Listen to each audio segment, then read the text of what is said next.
जय हिंद। आज हम बात करेंगे आईपीसी की इम्पोर्टेंट धाराओं के बारे में, जो कि यूपी पुलिस सब इंस्पेक्टर के लिए महत्वपूर्ण हो सकती है। देखो दोस्तों, ज्यादा मुझसे बोलना कुछ आता नहीं है। अगर तुम्हें ये वीडियो पसंद आए, अच्छी लगे, तो चैनल को सब्सक्राइब कर लेना और शेयर कर देना, ठीक है। इसी के साथ हम शुरुआत करते हैं।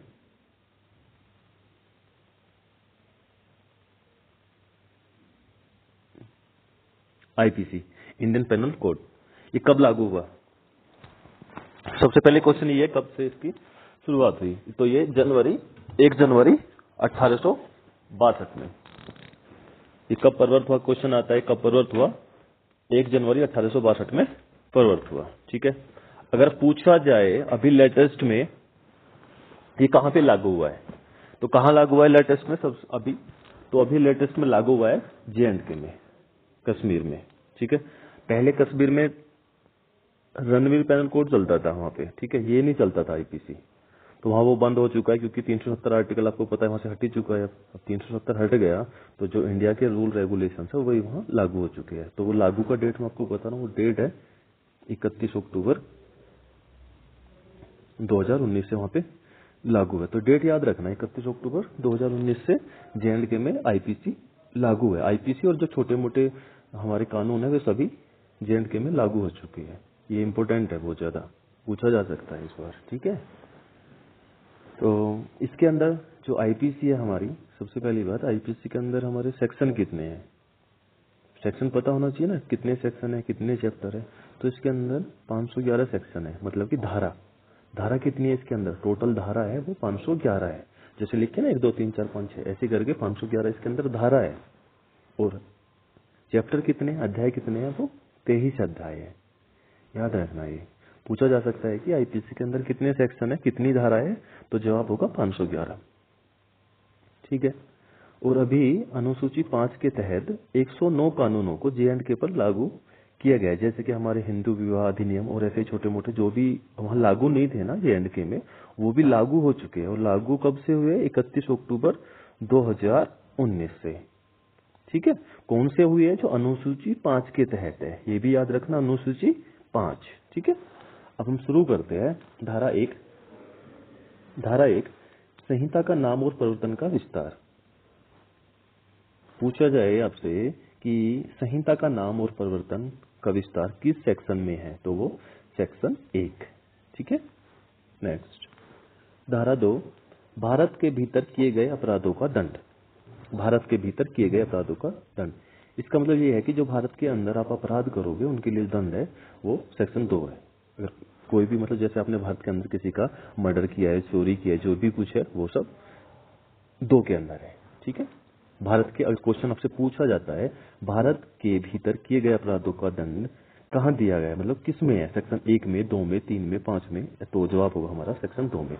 अगर फिर पूछा जाए हमसे सेक्शन 3, भारत से बाहर, देखो भारत से परे किए गए किंतु उसके भीतर विधि के अनुसार विचारणीय अपराधों का दंड, इसका मतलब है, सेक्शन 3 का मतलब ये है कि आप जो भारत से बाहर जो आप दंड करोगे, मतलब सॉरी, जो भारत के बाहर आप अपराध करोगे, ऑफेंस करोगे, वो सेक्शन 3 के अंदर है। अगर पूछा जाए आपसे कि भारत से बाहर किए गए अपराधों के बारे में कहाँ, मतलब कहाँ विचारणीय है, तो वो सेक्शन 3 है, ठीक है। तो नेक्स्ट, सेक्शन 5, कुछ विधियों पर इस अधिनियम द्वारा प्रभाव न डाला जाना। इसका मतलब ये है जो कुछ कानून है उन कानूनों पर यह लागू नहीं होती आईपीसी, ठीक है। तो इसका मतलब ये सीधा सीधा है, कुछ विधियों पर इस अधिनियम का मतलब आईपीसी का द्वारा प्रभाव न डाला जाना। जैसे कि हमारे कुछ आर्मी है, आर्मी एयरफोर्स है, जो उनके कुछ कानून होते हैं, उनके ऊपर ये आईपीसी काम नहीं करती है। नेक्स्ट, सेक्शन 8, सेक्शन 8, लिंग। लिंग मतलब जेंडर, ठीक है। धारा 10, पुरुष स्त्री। धारा 10 में दिया गया है पुरुष और स्त्री। पुरुष का मतलब है कि कोई भी लड़का है, चाहे उसकी एज 1 साल है, चाहे उसकी एज 65 साल है, मतलब किसी भी एज का है, लड़का है तो उसको पुरुष कहा जाएगा। वही बात स्त्री की है। अगर स्त्री कोई लड़की है, उसकी एज 1 साल है, चाहे 2 साल है, चाहे 5 साल है, चाहे वो 10 की है, चाहे वो 100 साल की है, तो उसको स्त्री ही कहा जाएगा। और कहा किसके अकॉर्डिंग जाएगा? धारा 10 के अकॉर्डिंग, ठीक है। याद रखना, स्त्री पुरुष कहां पर है, तो सेक्शन 10 में है। सेक्शन 12, लोक। लोक मतलब पब्लिक से है, पब्लिक जो इकट्ठी हो जाती है ना हमारी, तो उसका ना तो कोई धर्म होता है, ना कोई उसकी जात होती है, ना कुछ नहीं होता, सीधा सीधा उसको बोला जाएगा पब्लिक है। ठीक है, तो याद रखना 12 में क्या है, लोग, पब्लिक। सेक्शन 17 सरकार। सरकार मतलब जैसे कि हमारी राज्य की सरकार होती है, हमारे सेंटर की सरकार होती है, तो उनके बारे में जो भी कुछ है वो 17 में है। ठीक है, सरकार, गवर्नमेंट। सेक्शन 18 भारत। जो भारत के बारे में बताया गया, भारत कहां से कहां तक है, कैसे कैसे जो भी डिटेल्स है भारत की, वो सब किस में है, सेक्शन 18 में है, आईपीसी सेक्शन 18 में। सेक्शन 19 न्यायाधीश। क्वेश्चन आता है कि न्यायाधीश कहां पर है, कहां पर बताया गया न्यायाधीश के बारे में, आईपीसी की धारा किस में है, तो 19 में। नेक्स्ट धारा 20, धारा 20 में न्यायालय। नेक्स्ट धारा 21, याद रखना इंपोर्टेंट धारा आई है, धारा 21 लोक सेवक। देखो दोस्तों, लोक सेवक का मतलब क्या है, लोक सेवक का मतलब है गवर्नमेंट के अंडर में जो कोई भी व्यक्ति है गवर्नमेंट के अंदर में काम कर रहा है, चाहे वो एक कांस्टेबल हो, चाहे एक जज हो, चाहे वो सीजीआई हो, मतलब कुछ भी हो वो, चाहे वकील हो, लेकिन अंडर किसके, गवर्नमेंट के अंदर काम कर रहा है, तो उसको लोक सेवक कहा जाएगा। मतलब कि कानून का मतलब एक गवर्नमेंट का सेवक, मतलब अंडर कंट्रोल किसकी है, वो गवर्नमेंट के होना चाहिए, तो उनको लोक सेवक कहा जाएगा। चाहे आपके इंस्पेक्टर हो, चाहे सब इंस्पेक्टर हो, हेड कांस्टेबल हो, डीजी हो, आईजी हो, चाहे कोई भी है, वो सभी लोक सेवक है हमारे। ठीक है, तो लोक सेवक किसमें है, अगर पूछा जाए लोक सेवक कहाँ है, तो आईपीसी का सेक्शन 21 में लोक सेवक के बारे में बताया गया है। ठीक है, सेक्शन नेक्स्ट 22 जगम संपत्ति। दोस्तों, जगम संपत्ति का क्या मतलब, देखो ऐसे वर्ड होते हैं ना जो हमें समझ नहीं आ पाते, हम इन्हीं वर्डों की वजह से हम आईपीसी को याद नहीं कर पाते, हमें बहुत मतलब बोधरेशन मतलब हमें टेंशन देता है ये सब्जेक्ट। तो मैं आपको बताऊं, जगम संपत्ति का मतलब है मूवेबल। मूवेबल मतलब कोई वस्तु है, इसको यहाँ से उठा के यहाँ ले जाना, वो होती है जगम संपत्ति। मतलब जो स्थिर, मतलब जो एक जगह से दूसरी जगह ले जाई जा सके। अब आपका प्लॉट है या आपका मकान है, आपके मकान को उठा के यहाँ से यहाँ ले जाया जा सकता है क्या, नहीं ले जाया जा सकता, तो वो जंगम संपत्ति नहीं है। आपके घर में टीवी रखा है ना, टीवी, या आपके घर में आपकी बाइक है, या कोई भी सामान है घर के अंदर जो इधर से उधर उठाया जा सकता है, तो उसको हम बोलते हैं जगम संपत्ति। ठीक है, 22 में क्या है, जगम संपत्ति, मूवेबल। ठीक है, नेक्स्ट है 23 सदोष अभिलाभ। सदोष अभिलाभ, इसका मतलब क्या है दोस्तों, सदोष अभिलाभ का मतलब होता क्या है, देखो दो बंदे हैं, कोई दो दोस्त है, या कोई भी है दो, ठीक है, एक व्यक्ति दूसरे व्यक्ति को क्या करता है, जो ए व्यक्ति है वो दूसरे व्यक्ति को क्या करता है, हानि पहुंचाता है, और हानि पहुंचा के वो अपने आप को लाभ प्राप्त करता है। ठीक है, मतलब देखो इसको तो उसने हानि पहुंचा दी और अपने आप को लाभ ले लिया। ठीक है, इसको तो नेगेटिव कर दिया और अपने आप को पॉजिटिव कर लिया, लेकिन किया कैसे है, गलत तरीके से, दूसरे को हानि पहुंचा के किया है। तो ऐसा कोई भी कार्य जो दूसरे को हानि पहुंचाकर खुद को फायदा उठाया जाए, तो उसको हम बोलेंगे सदोष अभिलाभ। ठीक है, तो ये सदोष अभिलाभ कहां पर है, 23 में। नेक्स्ट 23 बेईमानी। बेईमानी मतलब क्या है, बेईमानी तो आप लोग समझते ही हो ना, बेईमानी मतलब क्या है, तो वो 24 में बेईमानी है। ठीक है, सेक्शन 25 कपट पूर्वक, मतलब अपने मन के अंदर कोई छल होना, कोई कपट होना, अंदर दूसरे के लिए दुर्व्यवहार होना अपने मन में, तो उसको कपट होता है, वो 25 के अंदर है, कपट पूर्वक। ठीक है, नेक्स्ट है 26 विश्वास करने का कारण। ठीक है, ये विश्वास करने का कारण का क्या तात्पर्य है, जैसे कि मतलब रीजन क्या है जो मैं विश्वास करूं, मतलब ऐसा कुछ इसके अंदर होता है विश्वास करने का कारण, तो वो किसके अंदर है, आईपीसी का सेक्शन 26 के अंदर है। नेक्स्ट 27 पत्नी लिपक या सेवक के कब्जे में संपत्ति का होना सॉरी, पत्नी लिपक या सेवक के कब्जे में संपत्ति का होना। इसका मतलब क्या है दोस्तों, पता है, मान लिया कोई भी चीज आपकी है, ठीक है, आपकी कोई भी, जैसे कि आपकी बाइक है, ठीक है, और वो आपके किसी सेवक के पास में है जो आपके पास में काम करता है, या किसी लिपक के पास में, या आपकी पत्नी के पास में है, ठीक है, आपकी बाइक या आपकी गाड़ी, तो वो चीज ना ये बोली जाएगी वो आपके ही पास में है, ये ऐसा माना जाएगा कि वो चीज उनके पास में होते हुए भी आपके पास में है। तो वो किस में, 27 में पत्नी लिपक या सेवक के कब्जे में संपत्ति।